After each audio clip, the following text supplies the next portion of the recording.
So I knew nothing about this adventure riding industry before you called me up. Why is it so relatable? And is it a much bigger market than people realise, Adam? Like, people are very passionate about this. It's huge, and I think the secret to our little formula, and even though we could potentially go a lot bigger than what it is, we've created a very welcoming environment for the most experienced adventure riders to the first timers that have never even ridden off-road to come and sit around the same campfire and share their stories and share the same track. The experienced guys are well aware that there's first timers here, and everyone is out to make sure everyone's having a good time, and that just pulls together this vibe that, you know, we were very conscious of maintaining that feel we had last year. It was like a private function, Yep. like a party, Yep. where you know all the guests, Yep. but it was just a collection of strangers that come together. And the vibe that started last year, yeah, I think we not only maintained it, but up to the level this year just for the fact there was more people. And we were conscious of losing that intimate private function 50th or anniversary or wedding. I don't know what you call it. Yeah. It's different. I do all the big festivals and the big motorsporty events, and so do you, Wayne. Yep. And, you know, I don't want to be the one to say it, but I think the faces and the people and the satisfaction, I think we've created a special thing with this muster. So you just father and son just rode off just then, and all they wanted to talk about was how they watch your YouTube videos, and that's why they bought their bikes. Yeah. Now it's different to say I bought a can of Coke because Adam Riemann said that Coke tastes good with bourbon, to then go out and buy two probably $25,000 motorcycles. Yeah, one each. Like, there's a responsibility in that. Yeah, there kind of is, and that's why I am very particular with the brands I align with. Yep. And, you know, I don't want to say the word sellout, but there's a new manufacturer putting out product every second month into this adventure segment. Yep. And, you know, there's people that don't really understand the full spectrum of dirt through to twin cylinder to traveling around the world.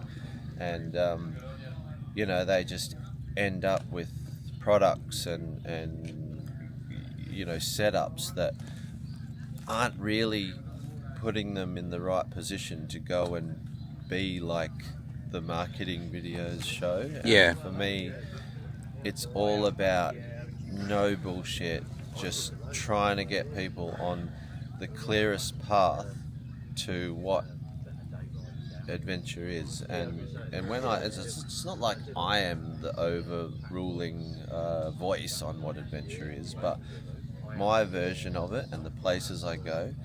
And, you know, I can't, if I am showing people all these locations and all this, the magic of travel and doing the big distances and just living the dream, there's also that responsibility of giving them that conduit to accurate, you know, to safely sort of get there. Yeah.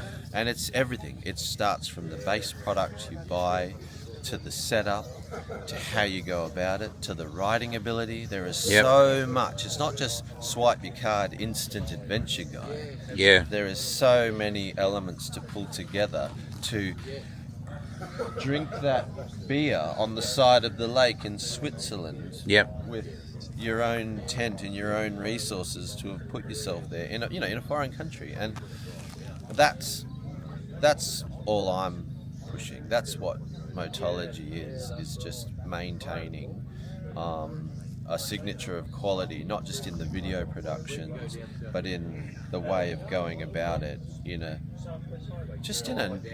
real world, no bullshit fashion. And I think the strength of the relationships I have with the manufacturers that are building the products to actually do that,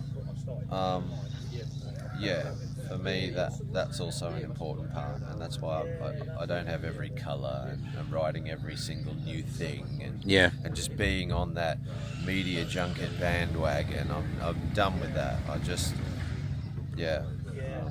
Look at Grabbo, still on bikes.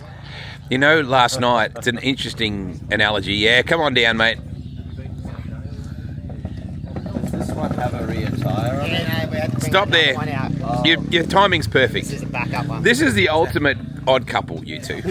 well, you are, right? Like, Grabbo sits back and listens to you do the rhetoric, and you sit back and you love more of this as much as you love the talking stuff. But it works. The pair of you, it just has this beautiful odd couple vibe about it, Grabbo. Well, it does. You know what I mean? Like, you sit there and watch him do what he does, and he's a very good well, way we both connecting have people. different strengths, and it works good like that. So, Why do you keep doing it? same as I said there before, I just love motorcycles. Like, I love the industry, and Yeah.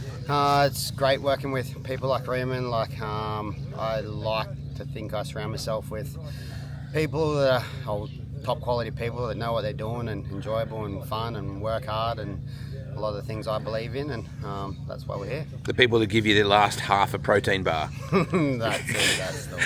You know what I thought last night? This reminded me of City Slickers, the movie City Slickers, where the people go out onto the dude ranch and experience the life of a cowboy because they've always wanted to, and do it with experts. It kind of struck me, there's so many different, like, there's old mate, to the chopper, the big German guy, to, you know, people from South Africa, people from England, people from Scotland, people from Ireland. Like, you've got it all in a farm in WA. It's the power of the internet right there, because, you know, especially last year, we literally sold this event off a cartoon. Yep. We didn't, just a concept, we didn't have any footage or previous event to create an expose to present to the world. It was just our idea cobbled together in a cartoon. Yep. And we are in one of, if not the most remote cities in the world, and we're 200 k's away from one of the most remote cities in the world. Yep. So it's kind of like we've weeded out the possibilities for anyone sort of half interested, and we've had people, you know. Yep. I think there was 7 riders last year that rode across Australia. Yeah. But, you know, just blocked out a 3-week window of their lives. Yep. To be here, to see what we were going to do. And again, it all stemmed from camping in the Flinders and going, we should create an event for everyone. Old bikes, new bikes, young and old. Yep. And what do we call it? What do we do? There's this fanatical following of the Warhorse, and you know, that's a story in itself. Yeah. Bike. But I think the Holden Commodore of, as you Commodore record. But no, I think credibility. Going back to what you're asking Ben about, you know, why he does it and what he loves about it, and you're saying to me, there's a certain responsibility. Yeah. Of what you say if I drink Absolutely. a can of Coke, people are drinking a can of Coke. That's Yep. one thing. But if I'm riding a bike and people go and drop 25k on a bike Correct. because of what I've said and done, like this father and son. Yep. And that's not an observation. They just come straight out and said it. Yep. This is your fault. Yes. And they kind of replicated the Yeah. luggage setup and everything. The relationship I have with Ben from a long time, and as you know, I've watched this guy compete at an elite level for his whole time he's ridden motorcycles.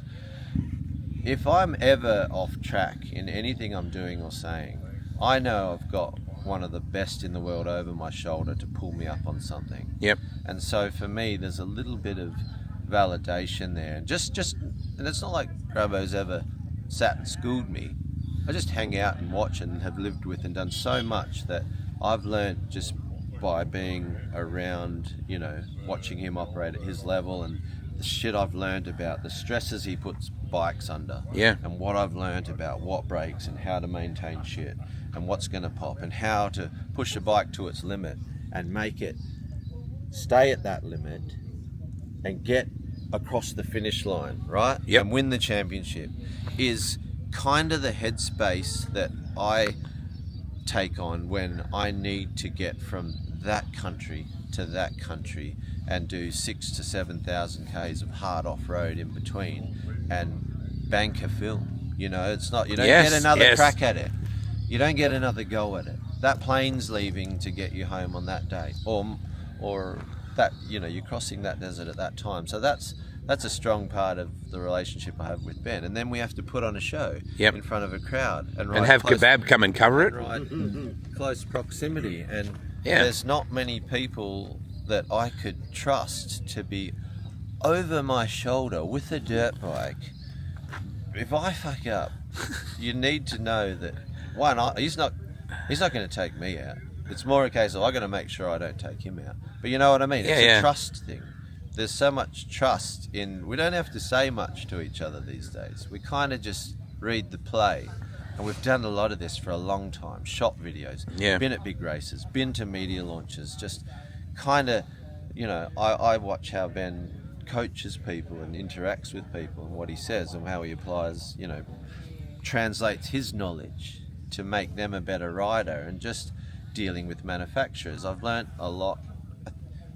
We've learned a lot from each other over the years, because our careers, our journeys have literally been in tandem, and to pull our two strengths together into our own little event, it's fun. And we go from humbly bringing first timers that have never taken a motorcycle off-road before to maybe stretching the limits of entertainment a bit and putting a current model 1300 GS in top gear and smoking the tyre almost off the rim. Once the traction control's off. For entertainment value, this is the spectrum of what we're bringing in one little paddock in Western Australia. Well, I mean, this kid from Bathurst, this kid from Kalamunda, the stories are relatable, even though we're talking about pyramids and, racing in Dakar and things like that. At the end of the day, none of these guys are going to ride Fink or Dakar, perhaps, right? Not maybe Fink, but definitely not Dakar. But the stories about, is the starter motor broken? Yeah, oh no, that's actually my wrist and my thumb. Like the honky nut story still will live in infamy. And that kid from Texas is going to go away from this. And that's a great story there, right? Yeah, it is. And that again, that influence of the internet, the fact that a rocket tech from Texas that works for fucking Elon Musk flew here to camp out and drink beer with us and ride one of Grabbo's bikes. He flipped it up the rocks and I helped him up, and I didn't even know about that whole what he does and who he is yet, because I missed the memo, right? I know. It was just a kid busy. from Texas, and here he is with us, and this is how does he even know who we are and what we do? But he fucking had to be here. You know what's cool, Grabbo, is very rarely do you see this guy out of words. He's probably got the coolest phone here, right, with the coolest shit on it. Old mate rolls out a rocket launch on his phone, and Reemo goes, wow, who are you? Who even are you, dude? Oh, it's epic. I've really enjoyed this experience. You do a great job too, by the way, Kebab.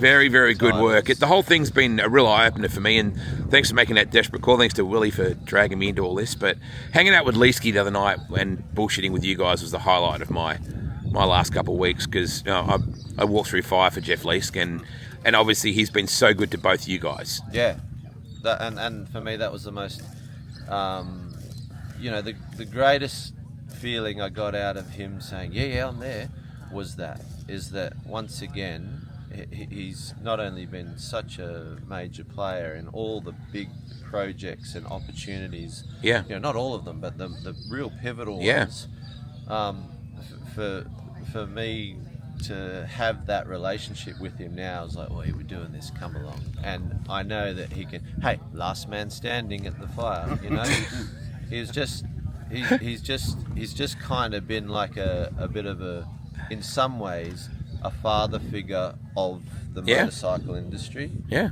It's like, if he's kind of giving you the green light on the way you're being and how you're going about things, then you're going pretty good, He even helped a bloke smoking a pipe, looking out over the Serengeti.